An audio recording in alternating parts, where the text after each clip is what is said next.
All right, let's get to the questions here about Backlash 2004. We're going to do these rapid fire. Bruce, are you ready? I'm ready. Anderson wants to know, why was the fire spot teased but not used? Was it originally planned and then the venue shut it down, or was it always designed to just get heat on Eric Bischoff? Yeah, it's a spot. It's just a spot in the match. You don't have to do everything that you tease that you're going to do. It's a spot in the match to change it up a little bit, have fun. Did Foley want to use fire though? I mean, he's used fire before. You guys have let him use fire. Did he want to do it here, or was it always just designed for that? I believe it was just designed as a spot here because he had done it before. So you think you're going to get it, but you don't. It gets taken away, and that's just more heat. This is one of the reasons I enjoy shows like this. And I encourage people when they're voting to really keep this in mind.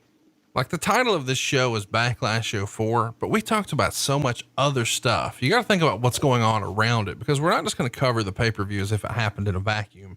We're going to cover, the behind the scenes news and notes, roughly a 30-day period, give or take a few days, of what's going on in the company. And Holden Smith knows that. He asked, is this era the biggest turnover in top talent that Bruce ever experienced? Austin, Rock, Lesnar, and Goldberg are all out of here at this point rather quickly. Can Bruce think of another time in his career where the top talent turned over so much so quickly? I think during the 90s when guys were going to WCW, there was a lot of top turnover. When you take Diesel and Razor Ramon right off the top, and then there were more following that and had been more. So yeah, we'd experienced it before and we'll experience it again. That's for sure. So you just have to adapt and roll with the flow. King of Kings writes, I thought Benjamin versus Flair was a great match. Why didn't Benjamin ever make it to the main event level? He seemed to be over with fans and a great athlete. You sort of answered that earlier, but you indicated that maybe he just had trouble connecting with the fans verbally. Why not put a Paul Heyman type with him to allow that to happen? Because Brock Lesnar doesn't really connect with the audience with his promos, but through the magic of Paul Heyman, he does. Right. And I think that sometimes the idea with Shelton is he's such a nice guy that he should be a baby face and what have you. And maybe doing that as a heel may have helped him. I don't know, because he does have a mean streak in him. And I think that Shelton could pull it off as a heel, not as a baby face. But that just never happened. And I think that there was just a disconnect, and sometimes it's an it factor that's hard to put your finger on. Joe wants to know, who helped train Coach? He seemed passable in his match. Everybody, the boys.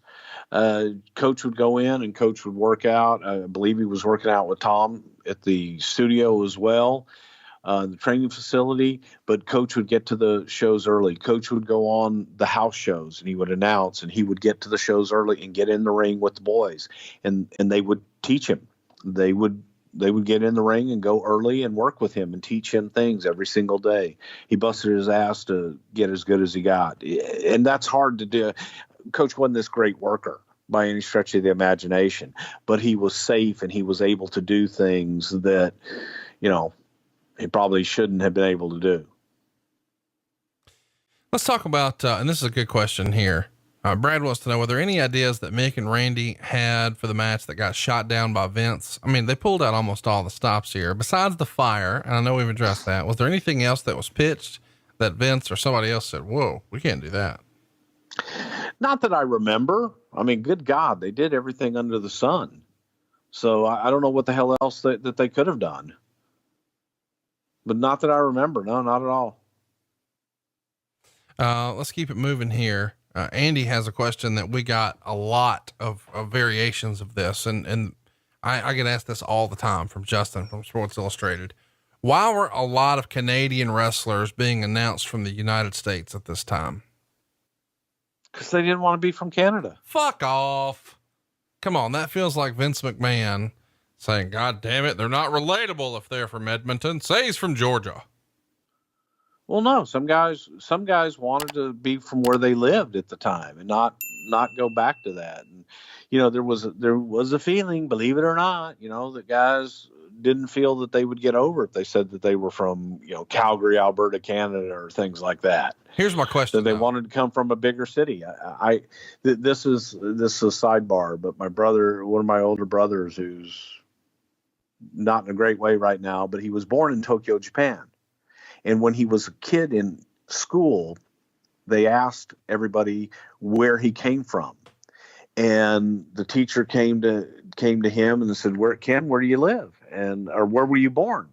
And she knew he was born in Tokyo, so she's all excited she could talk about Tokyo. He says, I was born in Louisville, Kentucky. And she called my parents and she said, I thought Ken was born in Tokyo. And he said he was born in Louisville, Kentucky. And they went and asked my brother, said, Ken, why would you say Louisville, Kentucky? He says, well, who the hell ever heard of Tokyo, Japan? So that same logic with the talent is like, no, I want to be from Los Angeles, California. I want to be from Chicago. And that's their call.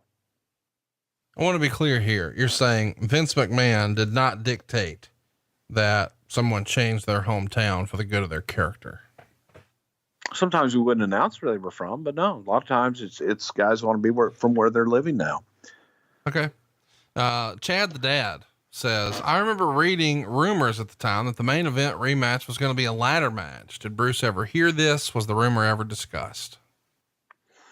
It might have been discussed, but I don't know that it was ever seriously discussed for the three-way. And I think that we looked at it, what's going to be the better match? And the better match at that point was have that straight, because it was so damn good at WrestleMania, have the straight up triple threat. Rob wants to know who put together Foley and Orton's pre-match promo. It was incredible, especially Foley. Oh, if it's incredible, it's me. There you go. Yeah. Amar wants to know, at this stage in Ric Flair's career, was there anyone he was asked to put over that he either flat out didn't want to put over or was hesitant about putting over? I don't remember Rick ever having a problem putting anybody over. It's what he did his entire career. That's how Ric Flair became Ric Flair, was by putting people over. So in my experience, Rick would say, gosh, do you really think this will work? And if you say yes, and he's like, okay, I'll go get him over. That was Rick's MO. But for me personally, I don't ever remember experiencing Rick not wanting to put anybody over. Luke wants to know, do you have any good Todd Grisham rib stories? Well, we had some pork ribs in Nashville one time. Come on.